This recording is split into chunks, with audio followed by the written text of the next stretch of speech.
Hello, LDV second violins.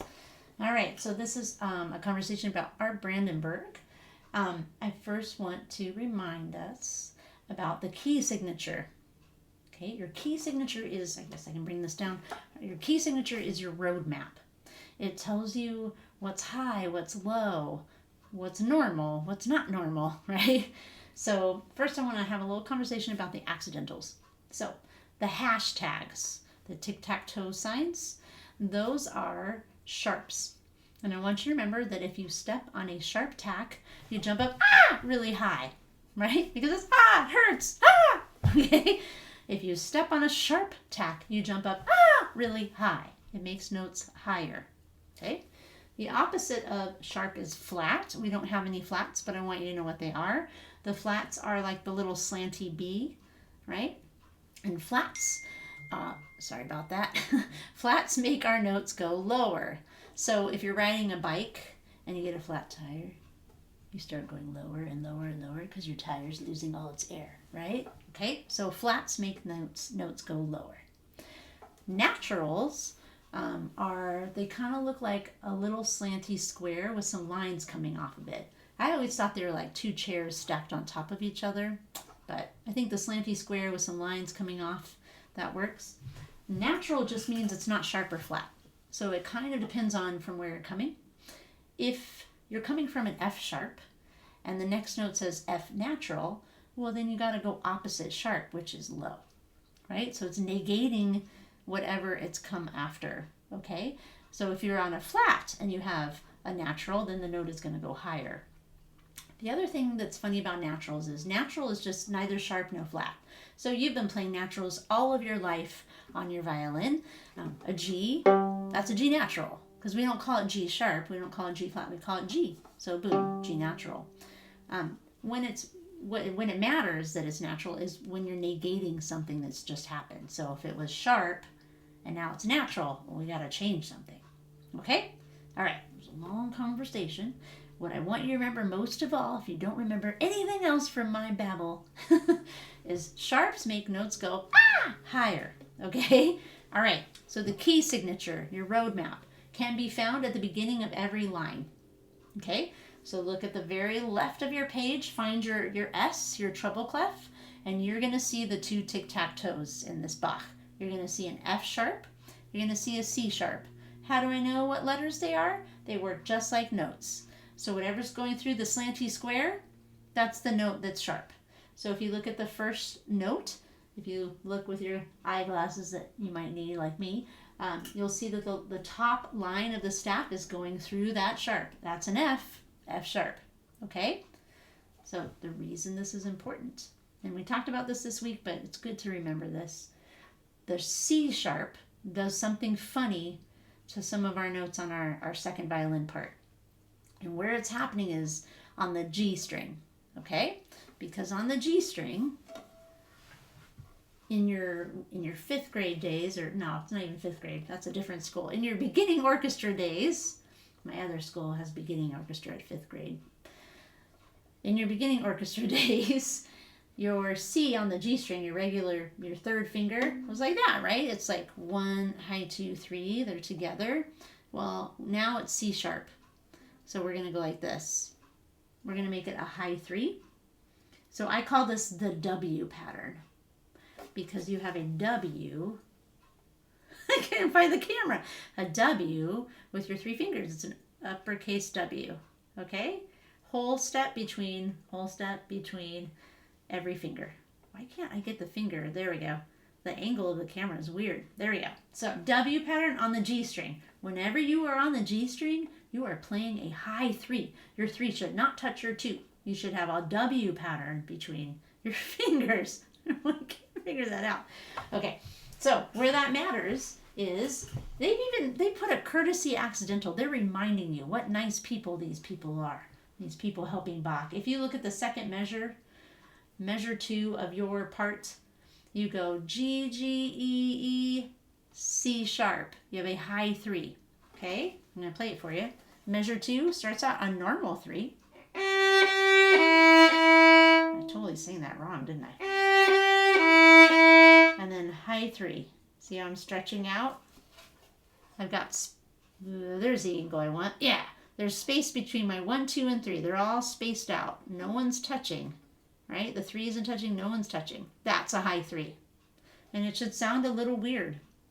And weird is good in this point, right? Second measure, here it goes.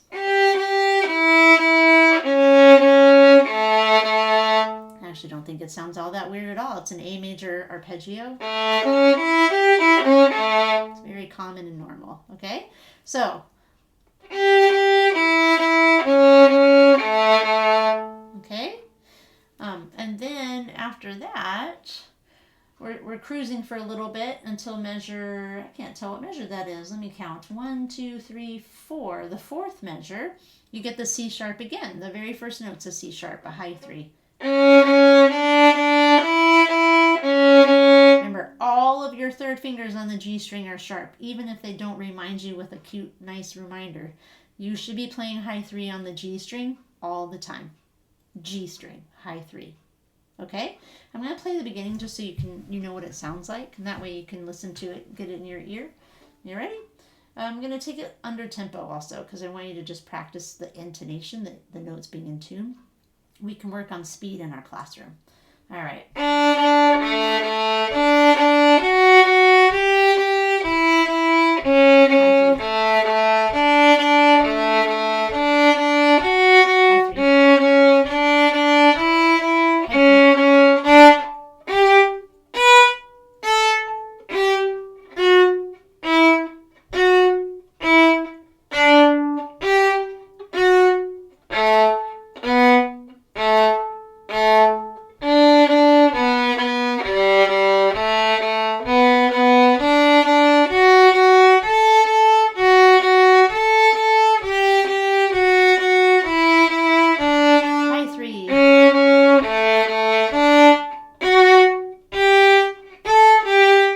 Stop there because I'm actually on my conductor's score today. I don't have your parts with me. They're sitting in the file cabinet at school.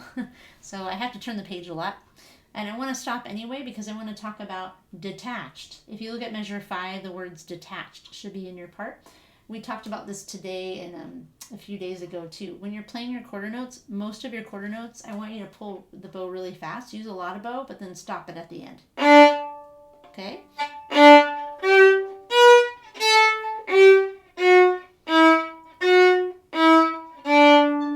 Pops out, and it's something called articulate, meaning it speaks well, it's clear, you can hear it, it pronounces well. Okay, all right, I am going to jump ahead so that we can cover anything else that we need to know how to play. I'm going to go ahead and just play you for measure 14 after my page turn, just so you get it in your ear if you need to hear it. High 3, high 3,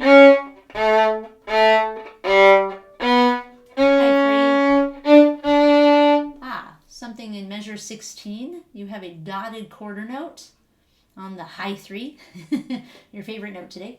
That is equal to 2 beats. So you're going to go 1, 2, and then and. Ba, ah.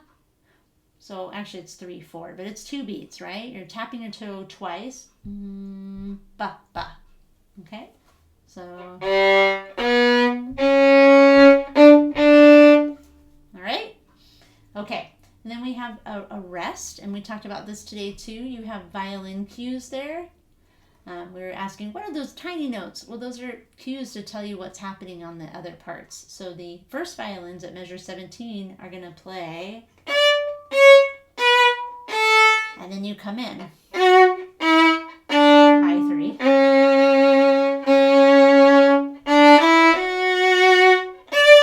Okay? So that's what the cue is. It's just to show you what they're doing before you have to come in. You're welcome to count, or you can just listen for their part and then come along after that. Okay, measure 21, eighth notes. So they're twice as fast. I'm going to back up a little bit. I'm going to start at measure 18 so you can hear how the eighth notes are twice as fast. Measure 18, ready? 1, high 3.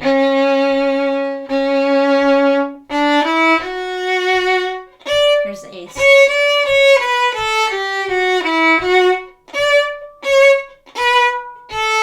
First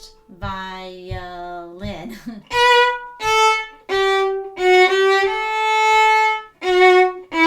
3.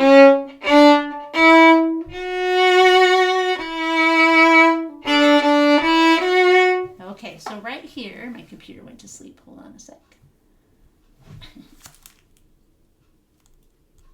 There we go. I don't know why I didn't turn that off. My computer went to sleep, so I couldn't see the video that I was making for you. Okay, measure 28. That means I'm talking too much. Measure 28. We also have a G sharp. Now look, you already know how to play a high 3. That's a 3. It's got a sharp. It's a high 3. You're good at this. You're just going to play it on the D string. So measure 28. High 3. And it's supposed to sound weird. That's correct. It's weird. All right? I'm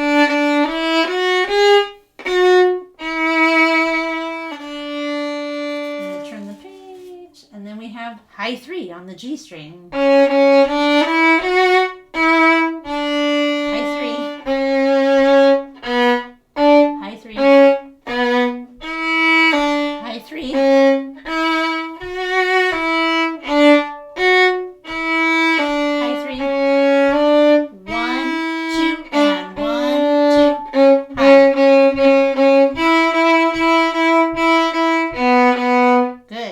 Stopping point. At measure 38, you have a G sharp. I just talked about this on the cello video. So if you have an open string, how are you going to make a half step above that? Because that's saying to sharp the open string. Well, we know we have to raise it, right? And think about it. If you put fingers down on the violin, you go higher, right? As you go up the violin, you're going higher and higher and higher. Okay, so if we have an open G, we need to put our first finger down for a G sharp, right? Not quite. That's an A. We're close though. What if we use that space that's behind your A? What if we go back here? Ding, ding. That's a G sharp. All right? So measure 38, G sharp. You're going to do a low first finger on the G string. How crazy is that, right? So I'm gonna play you measure 38. Low 1, reaching back. And then 39, we're gonna slide back to our normal 1. High 3. Look, another high 3, G sharp.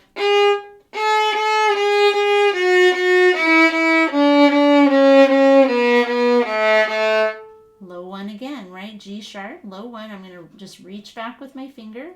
Normal 1. Low 1. All right? I think that's about it as far as your part. You kind of, it comes back around to doing sort of the same idea later on. There is one thing that I might mention, just in case it confuses you a little bit. If you look at, let's jump to measure 50, you've got that G sharp. And you might go, what do I have to do? I have to change something because I've been changing all these G sharps and C sharps on the lower strings. Well, actually, this is a G sharp you already know. So G sharp on the E string is just regular 2 on the E string. So it's just a high 2, a normal 2. Okay? So no harm, no foul there, right? You can do that. That's just a second finger on the E string. If we're only really changing stuff up when we're on the D and the G string, that's where we have to do those stretchy 3s. All right, happy practicing.